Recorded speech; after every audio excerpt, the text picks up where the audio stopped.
Greetings and salutations. This is episode 12 of AFC Fylde, Still We Rise, here on Football Manager 2020, broadcast by the power of YouTube. We begin with a personal celebration, as I was named Vanarama National Manager of the Month for October, with 5 league wins, narrowly beating Barnet's Darren Curry with the same record into second place.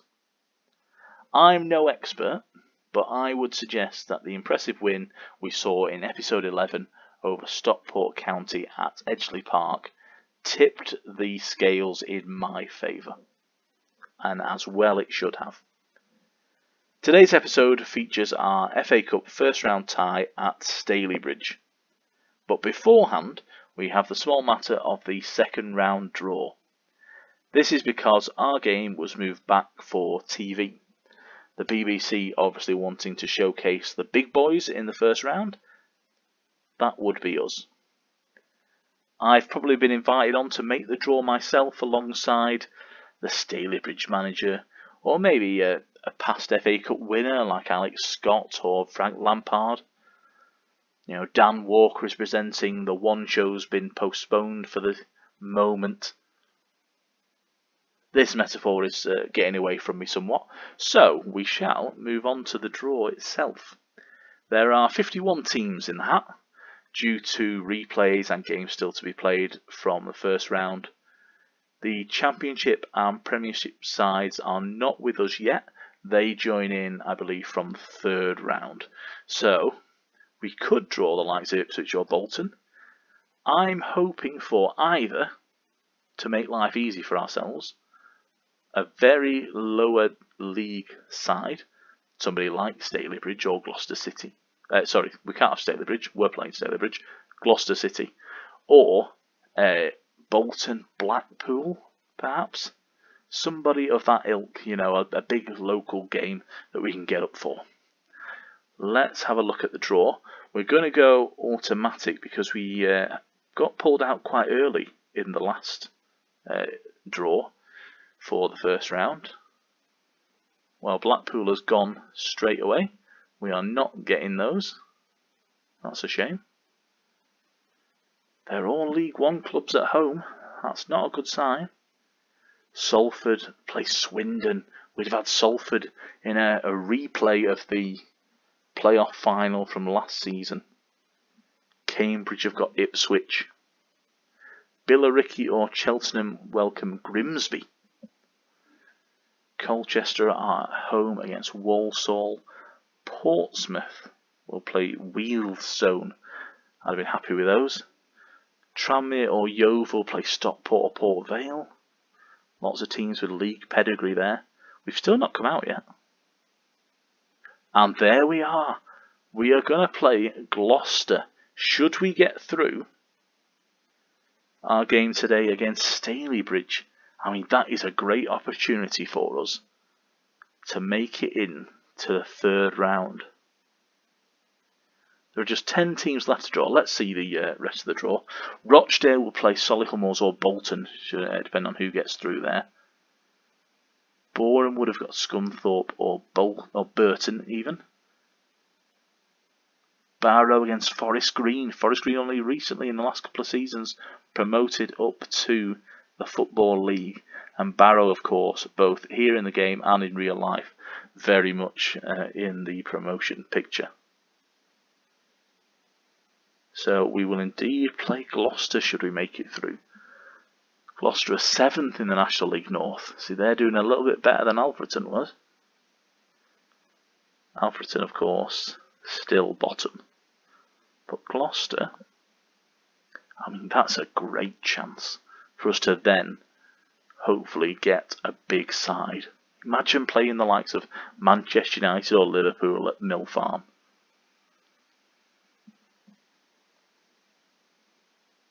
Now that the draw has been conducted, I can tell you about the 2 results that I've played since you weren't here. So we had, of course, we had the 2-0 win against Stockport with former county favourites Tom Walker and Lewis Montrose getting the goals. Montrose would continue that goal scoring form against Aldershot in what was a ridiculous game. I don't normally like to have a go at referees, but there was nothing to referee in this game, and still we ended up with 3 red cards for our visitors Aldershot. It was just disappointing to see. Andy Jackson went off on the 34th minute for 2 yellow cards. Not long after, Joe Lynch in the 41st minute, so by half time Aldershot were already down to 9 men, and in the second half substitute Alafe Santos was given his marching orders in the 75th minute. As I say, nothing to referee in the game, and yet we ended up with 5 yellow cards for ourselves, 8 for Aldershot, which amounted to 3 red cards. It just ended the game as a spectacle because we were 1-0 up by half time thanks to Montrose. Williams added a second in the second half, and we just controlled the game afterwards. As you can see, 21 shots to 2. Then we had a tough game against Hartlepool. We had to come from behind, and we had to rely on this set-piece goal from Kyle Jameson. He converted a corner delivery from, I believe, Ryan Crosdale. We'll see it in a second. Set pieces have again been a massive part of what we've been doing this season. I'm going to have to look into whether we can see how many set piece goals we've scored, but it is getting on the verge of, I'd say, 1 every 2 games. That one wasn't the most impressive. Jameson getting free in the middle there. I think he got free of former Fylde loanee Tim Odesina, who was here with us last season briefly. He didn't play many games. He was on loan from Norwich and he got quite badly injured. But as you can see, he's played 12 this season for Hartlepool, which is more than double what he did for Fylde the season before. He's there from Norwich. Mark Kitching is a player I do actually like. I saw him play a couple of seasons ago in a pre-season friendly at Fylde, and I thought he was really good. So I've just asked our scouts to have a quick look at him and see whether there's any opportunity to sign him. His contract does expire at the end of the season. Previously, sorry, I'm just going to check again. I thought he was at Rochdale. He was at Rochdale, that's where I saw him. And then he dropped down into the National League with Hartlepool. Came through the ranks at Middlesbrough. I predicted a win and a draw from those 2 games because of the fact that they were so close together. We got 2 wins, so I'm not going to turn my nose up at that. The second one against Hartlepool was a very significant result for us because, as you'll see, Barnet dropped points.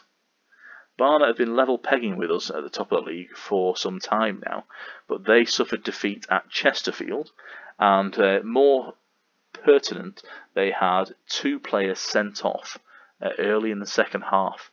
So hopefully that will nobble them for the next couple of games. We are now topped by 2 points and 3 in terms of goal difference.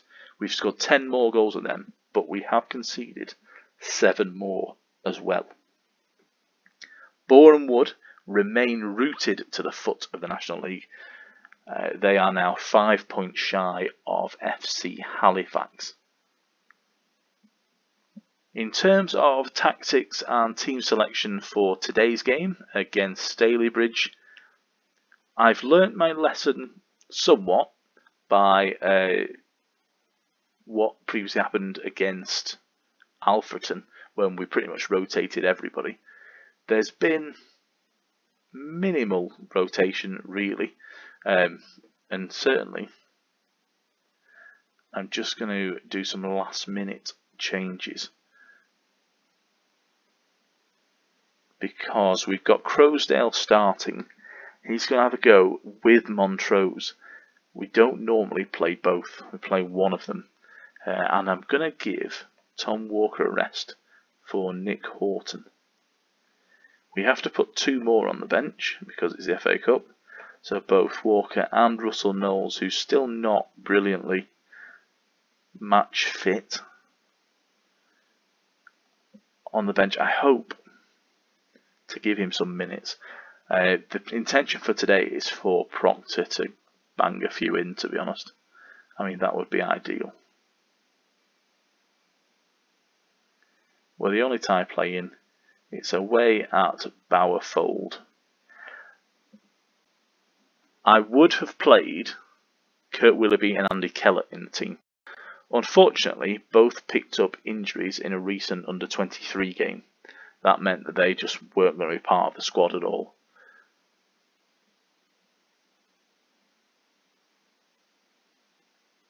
And Stalybridge are playing a 4-4-2. Not a bit of green there from Kenny McKenna's suggestion with the team talk early doors. But playing against lower league opposition, the main thing to do is get a foot on the ball and start controlling play. If we can, let's get an early goal. This type of position is promising. Although Stalybridge do look to be very much up for the fight. As longer suffering viewers may remember, so were Alfreton. And they just kept pegging us back.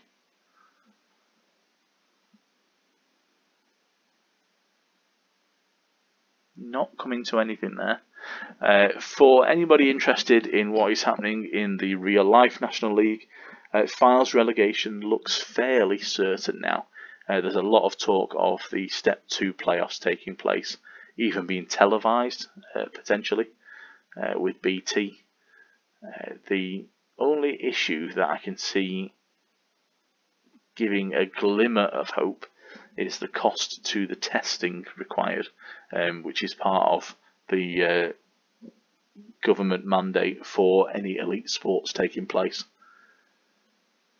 However, I can't see a situation where a club doesn't compete in the playoffs. You've got the chance for promotion after the #Promote2 movement gathered so much momentum, especially on social media. And it's cleared, and this is an issue. Stalybridge, I mean, that's never going to go in, is it? The near post there. But set pieces. Sends it over.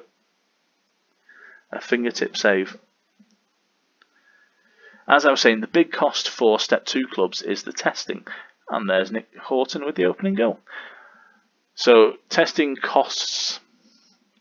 I don't think anybody knows how much testing costs, because the cost seems to change depending on whose version you read. It's somewhere between 10 and 40,000. Although I have just put those numbers out of thin air. So, what will tend to happen? I can't see any chance of the clubs not competing because of that. You know, you're more likely to get, say, a local benefactor, a business getting involved if a club is really struggling with the costs. It doesn't really say much about their ability to compete at a higher level with, bigger wages, bigger bills for, hopefully larger crowds. But if you've got the chance for promotion, you've got to take it, haven't you? And hopefully that will be AFC Fylde in a year's time, promoted back to the National League for a big tilt before the old 2022 deadline kicks in. There's still time. There's still time. Although if anybody does watch the AFC Fylde Corona crisis videos with David Haythornthwaite on YouTube. They are worth the watch, by the way. Proctor is going to take this penalty. Let's stick it away. Let's get back to goal-scoring form. And he does, but only just. For some reason, we seem to be stuck on Nick Horton's goal at the top. Fix that.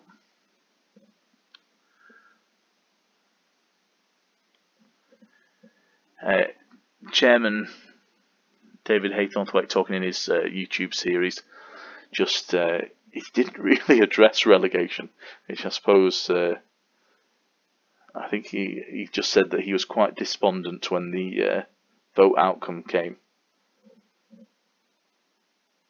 and did take the time, I have to say, to wish the likes of Barrow all the best in the Football League. He also did comment on the 2022 ridiculing that was coming through across social media.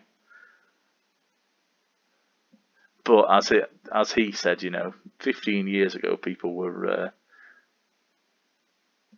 didn't think it had a chance, and especially with Barrow having been out of the league for 48 years since they were voted out, and they were basically voted out because teams didn't want to travel that far. Which sounds ridiculous now, but evidently saw them sort of demoted by vote out of the league. Just one change at half-time. I brought Bradders on. I didn't think Crowsdale was up to much. And he's one of the players, just hasn't always got a game, but doesn't often let us down, does Bradley, although that was an awful pass. I'm not sure who that was, but whoever it is needs to be on the training pitch for a bit more practice. I'm sure he would say that the right back should have been there to receive it, but Luke Burke, as he does, was getting forward on the overlap. He's a dangerous player out wide there. Horton with more good play before he puts the cross in. I am a bit concerned about Horton because he appears to be the least match-sharp player on the pitch. So chances are we'll give him to say 70 minutes and then look to bring him off as well. But that's another good ball clipped over the top. But here come Stalybridge. I mean, he went round, I think it was Neil Byrne, like he wasn't there. Was it Neil Byrne or Andy Taylor? One of the two. Another game that we have dominated in terms of shots on goal, currently with 16-2. This is going to go 16-3 in a second. There you go. Stalybridge, and that's the concern when you're playing, especially teams that are lower down. You give away a free kick like that and they just load the penalty area. Get as many into the box as possible, because you never know when something's going to fall for you. I'm just going to make a quick change. With Proctor having got his goal, we'll bring on Danny Philliskirk as a deep lying forward. And we're going to give it another 5 minutes before we just bring on Russell Knowles for Luke Burke, making a quick change at right back there.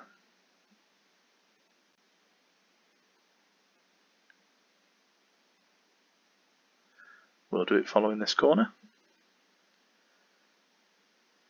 One that has to be recycled, and yeah, we've got a free kick out of it, so let's quickly change that. Well, there's a natural break in play. This will help Russell Knowles get a little bit more match fit, and also protects Luke Burke